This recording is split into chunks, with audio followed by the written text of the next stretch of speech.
नमस्कार, मौर्य हेल्थ में आप सबका स्वागत है। आज मेरे साथ हैं श्रद्धा बेन पटेल जी। ये गुजरात के राजकोट से हैं। इनको पिछले 10 सालों से पेट की समस्या थी। जब ये हमारे पास आए थे, इनकी नाभि खिसकी हुई थी, पेट इनका टाइट था, यानी कि नले भी पड़े हुए थे और आंतों में इनकी काफ़ी ज़्यादा सूजन था। और इन्होंने बताया था कि गैस जो है इनको काफ़ी बनती थी और ऊपर की तरफ चढ़ती थी और सिर भी इनका भारी रहता था, घबराहट बहुत होता था और लैट्रिन कभी डायरिया जैसा होता था, कभी कब्जियत हो जाता था। हालांकि इनका जो फीडबैक है ये गुजराती में होगा, ठीक है, बट आपको बता दें कि ये पूरी तरह से अब फिट है और वेट भी आपका काफ़ी अच्छा गेन हो गया है ना।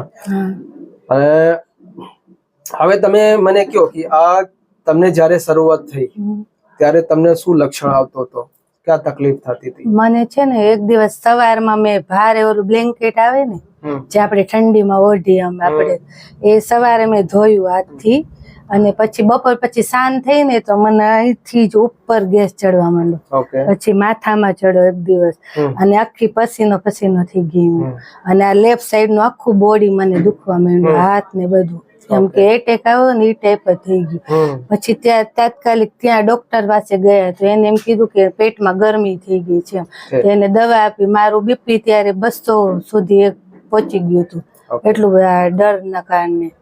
અને પછી દવા લીધી તો એનાથી કઈ મને કઈ સારું થયું નહીં। પછી પાછું રાજકોટ પછી બતાવ્યું ડોક્ટરને, એમડી ને, તો એને મને 1 વર્ષ સુધી મારી દવા ચલાવી, 1.5 વર્ષ સુધી। તો એ દવા મેં કન્ટિન્યુ 1.5 વર્ષ કાઢી। તો જયારે દવા છોડીને પછી થોડાક ટાઈમ પછી પાછો આ પ્રોબ્લેમ થઈ ગયો। પછી રાજકોટમાં દેશી દવા કાઢી, દેશી દવા મેં 1.5 વર્ષ લીધી। પછી એનાથી મને કઈ નહીં, દેશી દવા બંધ કરી એટલે પાછો આ ગેસ ઉપર ચડવાનો પાછો પ્રોબ્લેમ થઈ ગયો, ગભરામણ થવા માંડે અને નેગેટિવ થિંકિંગ થાય। આપણે ના કરવું હોય ને તો નેગેટિવ જ વિચાર આવે, થોટ્સ આવ્યા કરે અને રાતે નીંદર એ ના આવે, થોટ્સ ચાલુ જ રહે મગજ, એવી રીતે થઈ ગયું। તમને ખ્યાલ હોવો જોઈએ કે માણસ ઘણી બધી જગ્યા ટ્રીટમેન્ટ કરાવીને થાકી જાય તો એ રિઝલ્ટ નહીં આવે, એનો મતલબ છે સાફ સાફ કે નાભી ખસેલી છે।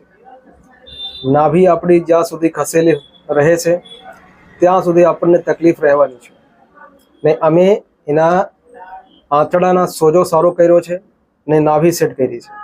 બાકીના જે બી એમને સિમ્પટમ્સ આવતો હતો એ બધું વયો ગયો, એટલે સારું છે અત્યારે, બરોબર। તો આપણે ન્યુરોથેરાપીમાં મેઇન જે વસ્તુ કરીએ IBS માં कि आंतड़ा ना सोजो सारू करिए અને નાભી સેટ કરીએ, ठीक है। इन्फेक्शन है तो इन्फेक्शन सारू करिए, ठीक, આવું બધું કરીએ।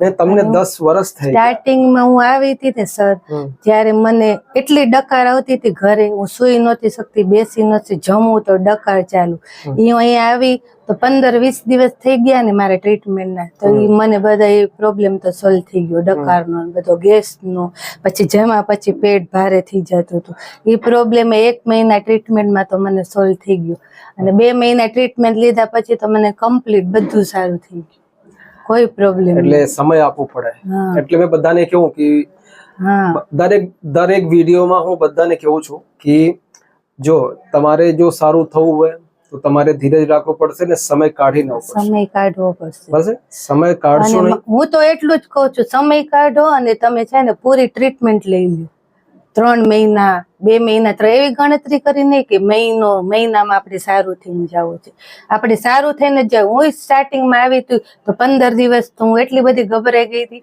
પછી બધા થેરાપિસ્ટે કીધું તમે ગભરાઓ નહીં, તમને સારું થઈ જશે, તમે સરસ થઈ જશો। તો સારું, મેં બધાનું માન્યું ને હું 3 મહિના એ રહી તો મને એકદમ સરસ કમ્પ્લીટ થઈ ગયું, એકદમ ઓકે છે। ને વજન કેટલા વધી ગયા? વજન મારું 8 kg વજન તો એમના ઉતરી ગયા था અને વજન વધારવા માટે મેં એમને આયુર્વેદિક સપ્લિમેન્ટ આપી હતી, એટલે સાથે સાથે એમને જે ડાયટ છે ને એ બી ચેન્જ કરાવી હતી, તો એ ડાયટ ને યોગા હજી તો એ જ કરું છું। હજી પણ એમને થોડોક યોગા ચાલુ રાખવું પડશે। એ જ્યારે મારી પાસે આવેલા ત્યારે તમે યોગા કરવા નથી જતા? હવે તમારી આદત રેગ્યુલર કરું છું, હવે એમને રેગ્યુલર આદત બની ગઈ છે। એ માણસ માટે બહુ સરસ વસ્તુ કહેવાય બરોબર, કે આ જે આદત બની જાય ને યોગાની, એ આપણી જિંદગી બિલકુલ નેચરોથેરાપી, યોગા અને ડાયટ ત્રણેય જો કરશે ને તો કમ્પ્લીટ સારું થઈ જશે. કમ્પ્લીટ થઈ જશે. આપણે કોઈ પણ જગ્યાએ ભટકવાની જરૂર નથી અને પોઝિટિવ રહેવાની જરૂર. પોઝિટિવ તો પેલા રહેવાનું. અહીંયા નેગેટિવ વાતે બધાય કરશે પણ માઇન્ડમાં નહીં લેવાની. નેગેટિવ વાતો બધી જગ્યાએ કરે માણસ, પણ નેચરોથેરાપી થી હું તો કહું છું 100 to 10% સારું થઈ જ જાય. 100 ને આ નેરોથેરાપી છે. હા, નેરોથેરાપી થી કહું છું, નેરોથેરાપી થી 100 to 10% સારું થઈ જ જાય છે. એ માઇન્ડ માં લઈને જ આવવાનું. એટલે આપણે આવું હોય ને તો બિલકુલ પોઝિટિવ થઈ જવાનું કે હવે મારે એકદમ સારું થઈને આવું છે પાછું. તો એ વિચાર તમે રાખશો અને આવશો ટ્રીટમેન્ટ લેવા તો ચોક્કસ તમે સારું થઈને જશો. ચોક્કસ થઈ જશે. એ બધું ધ્યાન રાખવાનું અને થઈ જશે. 100% ગભરામણ કરવાની જરૂર નથી.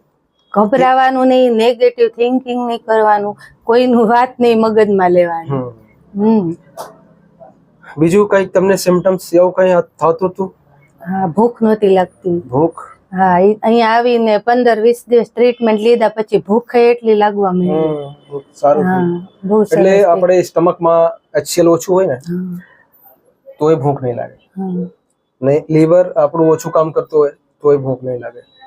આ બે વસ્તુ સારું થઈ જાય આપણે થેરાપીથી કરીએ ને તે ભૂખ લાગવા મળે ને તમને ડાયજેશન ઇમ્પ્રૂવ થવા લાગે. બરોબર.